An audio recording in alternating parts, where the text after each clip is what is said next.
Okay, folks, sorry about that. Just a little bit of a technical issue there. I think Ivan Yates was in here before me, and Ivan and technology don't get on with each other. So there was a little bit of a gremlin with the technology. I don't think people could hear me, but let's go for it again. Just off air with Lunchtime Live with Susan Keogh. We got lots of questions answered on air, but the ones we didn't get to, we're going to answer now. And if you do have a question, do try and get it into us, because we might have a little bit of time left at the end of this, because we're going to get through some of these fairly quickly. If I open a joint account with my teen nephew and deposit up to $3,000 per annum with a view to maybe not needing the funds myself in later years, will the final balance be considered exempt from inheritance tax for him after my death?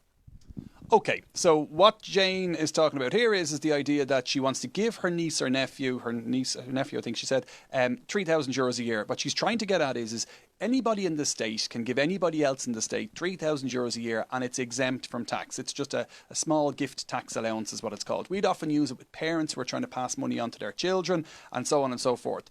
What she's trying to avoid, and not avoid here, is the inheritance tax bill that her nephew would have to pay.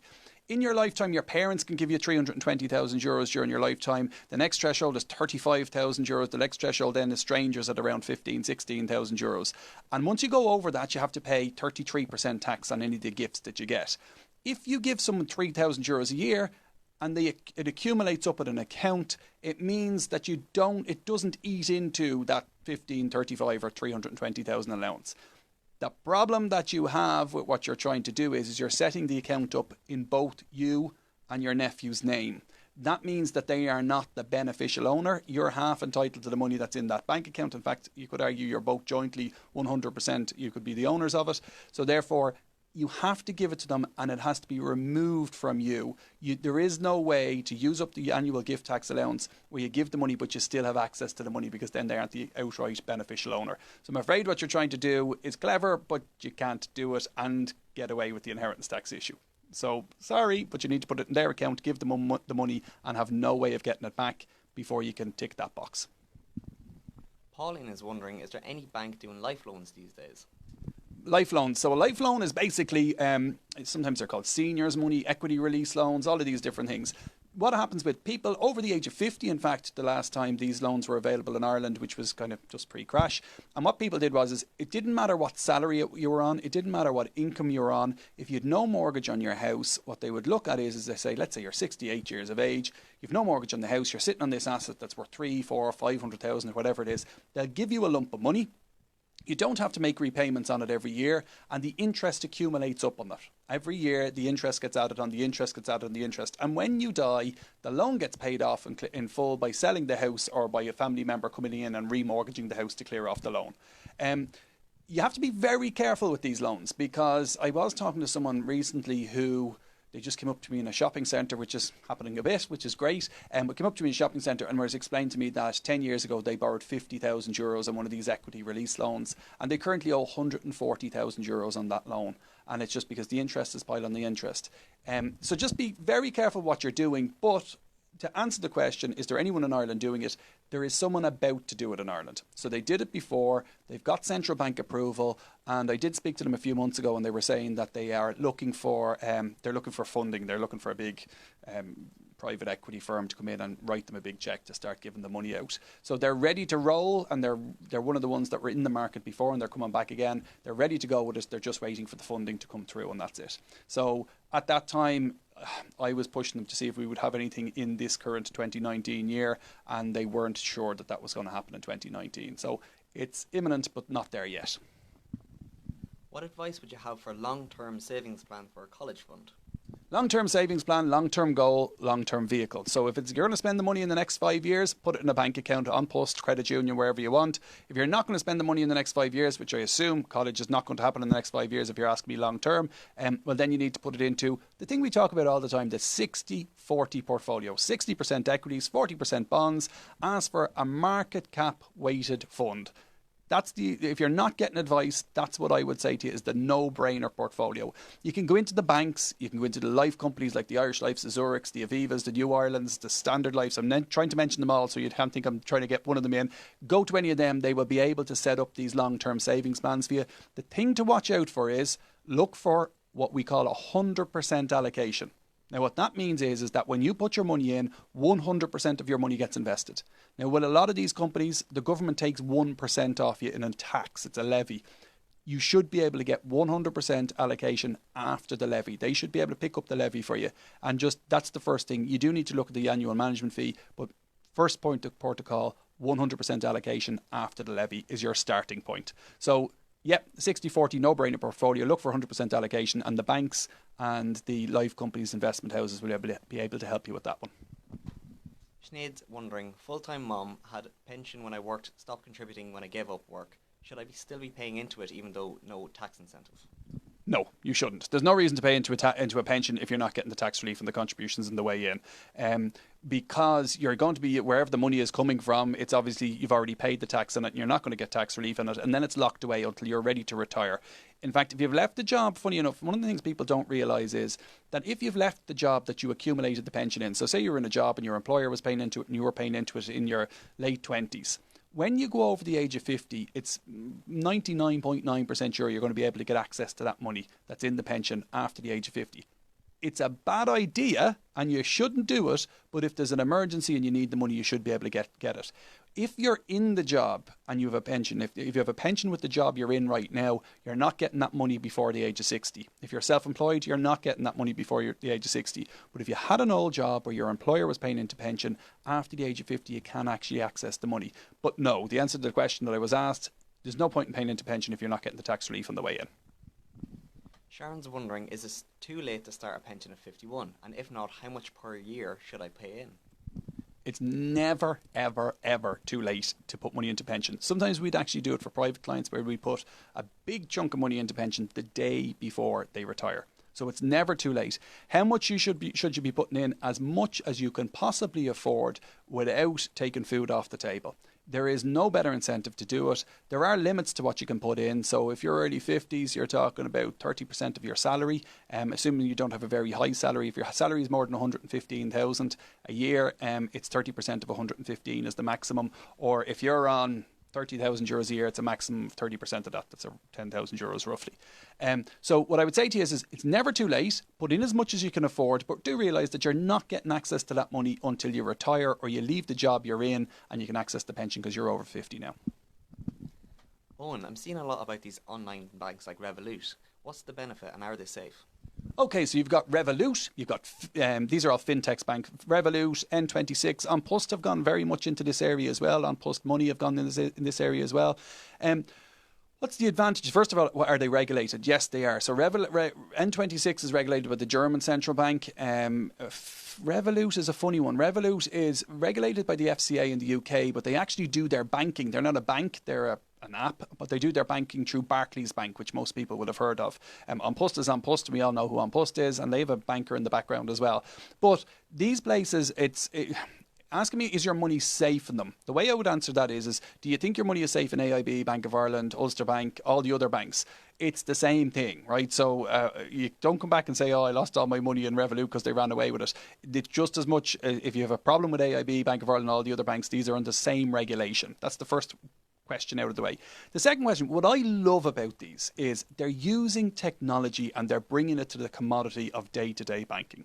They are really cool with some of the stuff you do. So for example, and this is very common across all the ones, whether it's N26, Revolut or An Post has gone here as well. One of the things I love is you go into a shop and you tap and you spend €2.72.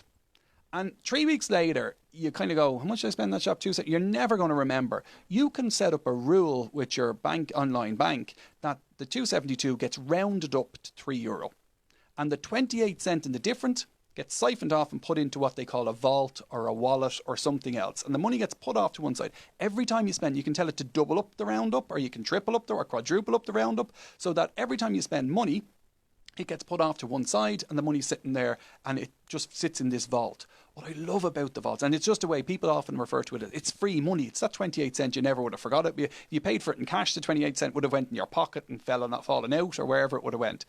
What's brilliant about it as well is what I love is the vaults or the wallets or whatever you want to call them. So when you log into your account, you see how much money is in your account. But what it's not telling you is when you've set up the vaults, you set up things like where you can look at what are the other things that I'm saving for in the short term. So I would use it myself where I would say, okay, what stuff is coming up? I know I have Christmas coming up, and Christmas comes up every year, by the way. It costs the same amount of money or more or less the same amount of money every year. So if you're not planning for it all year round and you get surprised at Christmas when you've no money, it's your own fault, right? But I've a vault set up that every month I set aside money for Christmas. So that at Christmas, I dip into my vault and I take the money out.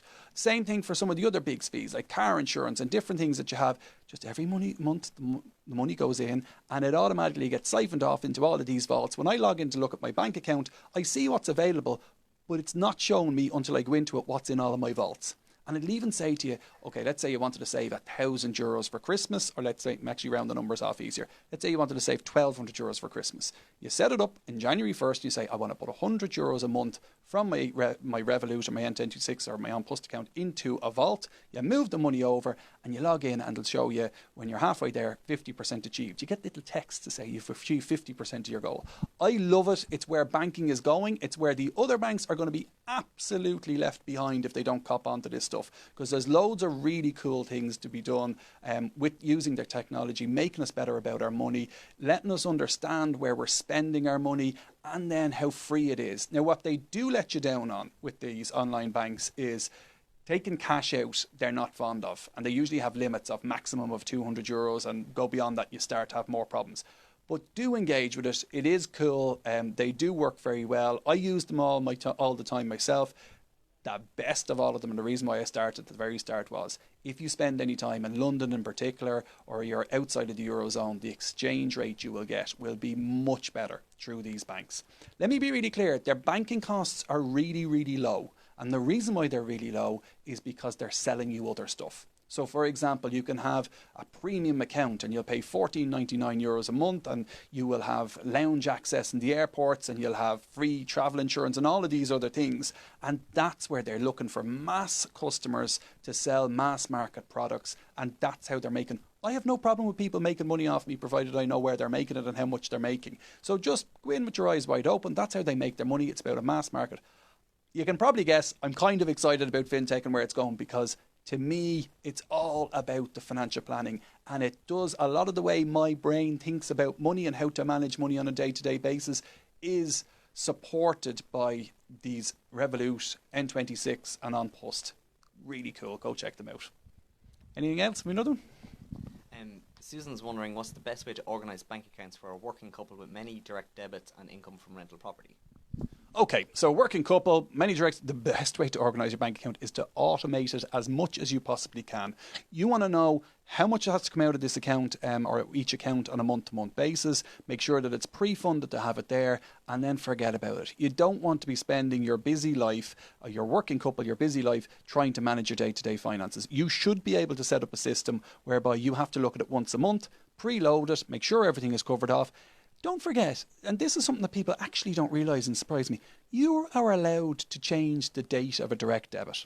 You can write to the person that's taking the direct debit out of your account and say, I want to change it from the 7th of the month to the 1st of the month, or whatever. So organise it. Spend some time now getting it right, so that you don't have to spend days and hours and in the app and out of the app and checking if that goes. Just set it up properly at the start. It sounds like you've got good income coming in. The issue here isn't meeting the repayments. It just seems like a bit of a headache. Now, whether you should have joint accounts or single accounts or whatever else, a joint account for a couple works really well for some couples, and other couples would absolutely separate if they had to deal with joint accounts together. They just wouldn't survive. The relationship wouldn't survive it. It's about having joint goals, financial goals, and communicating well with each other in order to ensure that you're reaching the goals you want to do. But it doesn't have to be joint accounts. It doesn't have to be single accounts. It's whatever works for you guys. I will give you a little trick, because give you a little trick when it comes to managing money with your partner. Ask your partner how their parents were with money. And it gives you a real insight. You, whether you believe it or not, are exactly the same or the exact opposite of what your parents were with money. So if you ask your partner what were your parents like with money? When they start to describe it to you, you'll know that they're exactly the same or exactly opposite to that. And it'll give you a good insight into how their mind works with money. Talk to them about things like, what's your attitude to debt? And we're talking about the first couple of months of a relationship, I hope. I hope we're not 22 years in asking these questions. But do start talking to your partner about what their goals are. But the communication is the most important thing when it comes to managing a couple's finances, and then figuring out for yourselves what works best for you guys. So that's actually it for today. We will be back next Thursday. I'll be doing Ciara Kelly that day. I'll be taking a break actually after that. I'm away. I'm not sure what's going to happen with Facebook Live, but next Thursday. So get your questions in early. You can get your questions in during the week, and they are the ones that get priority because we get to look at them in advance and we give them a little bit of priority because people have taken the time to send an email in advance that we then have a look through. So next Thursday, 20 to 2 on Lunchtime Live, followed by Facebook Live afterwards. Thank you.